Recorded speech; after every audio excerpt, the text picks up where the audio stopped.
안녕하세요, 헬입니다. 얼마 전에 출국해서 제일 먼저 해야 될 거, 일자리 구하는 게 아닌 뭐 하라 그랬죠? 집을 구하는 것부터 해야 된다라는 영상을 올려드렸습니다. 그런데 영상 업로드 이후에 만난 학생들은요, 또 다른 어려움이 있더라고요. 그게 뭐냐면 집에 대한 개념 자체가 굉장히 잘 잡혀있지 않아요. 어려워하는 거예요. 쉐어라는 개념에 대해서요. 그냥 단순하게 나눠서 사는 것 같긴 한데 어떻게 살아야 되는지 혹은 어떤 방식으로 구하는지 이런 것들을 잘 모르더라고요. 그래서 오늘은 여러분들이 출국했을 때 가장 많이 사는 형태인 쉐어하우스 어떻게 구하고 어떤 걸 주의해야 되는지를 좀 이야기를 해보도록 하겠습니다.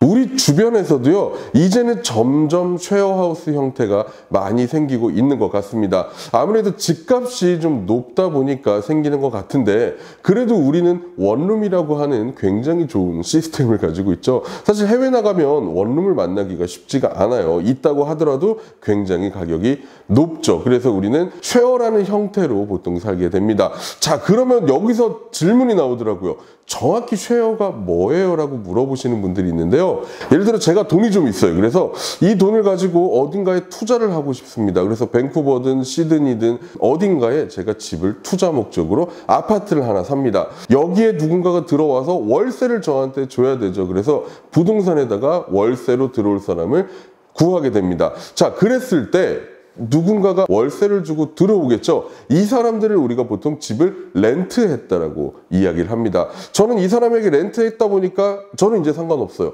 관심이 없습니다. 왜? 월세만 잘 들어오면 돼요.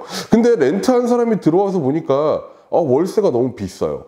혼자 다 부담하기엔. 근데 방은 3개나 있네요. 그래가지고 이 사람이 생각합니다. 월세가 예를 들어 100만 원이다. 내가 한 20만 원만 내고 방이 나머지 2개에서 40만 원씩 40만 원씩 내면은 총 100만 원이 나오죠. 그렇게 해서 월세 100만 원을 맞추면 좋겠다는 생각을 하게 됩니다.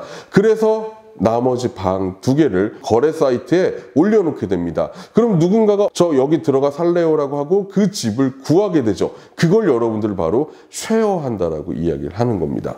쉐어하는 것보다 렌트하는 게 돈이 좀 덜 드네요. 저도 그럼 렌트하고 싶은데요. 근데 사실 말리고 싶어요. 왜냐면 여러분 렌트를 하게 된다면 일단 기본적으로 그 집에 있는 전기든 수도든 뭐 각종 공과금, 인터넷이든 이런 것들 여러분들이 또 다 신경을 쓰셔야 됩니다. 그리고 두 번째는 우리가 1년 이내에 돌아오는 경우들이 사실 대부분이에요. 호주가 아닌 경우는 여러분들이 워킹홀리데이로 갔을 때 1년 이상 살기가 힘들죠. 그나마도 1년 꽉 채우는 사람들이 많이 없고요. 그래서 그 짧은 기간을 내가 렌트를 하는 것도 굉장히 부담이 됩니다. 그래서 여러분 렌트보다는 쉐어를 보통 많이 선택을 해서 가고 있다라고 생각하시면 좋습니다. 쉐어하는 집에 들어가게 되면요, 뭐 접시부터 해갖고 각종 집기류, 뭐 전자레인지, 오븐 그런 것들은 여러분들이 준비하실 필요는 없고요.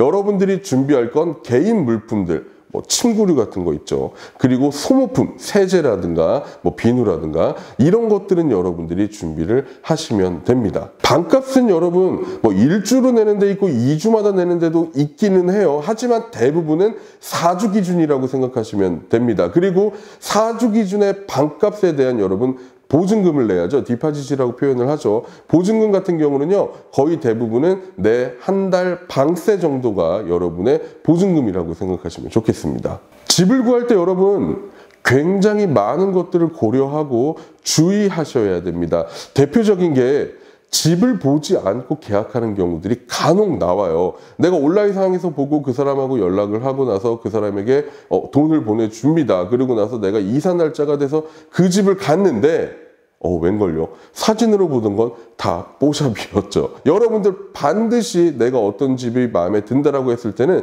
그 집에 가셔서 수돗물도 틀어보고 화장실 물도 내려보고 같이 사는 사람들이 누가 있는지도 꼭 확인하시고 나서 여러분들 결정하시고 계약금을 주시기 바랍니다. 여러분들 페이스북 페이지에서 봤을 때 집이 너무 좋아요.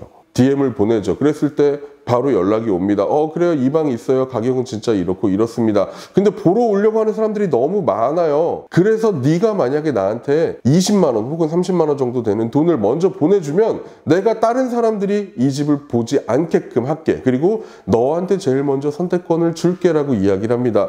집을 구하고 싶어서 마음이 급한 나머지 어떻게 하죠? 돈을 보내버리죠. 돈을 보내면 신기하게 그때부터 어떻게 돼요? 여러분은 차단되어 있을 겁니다.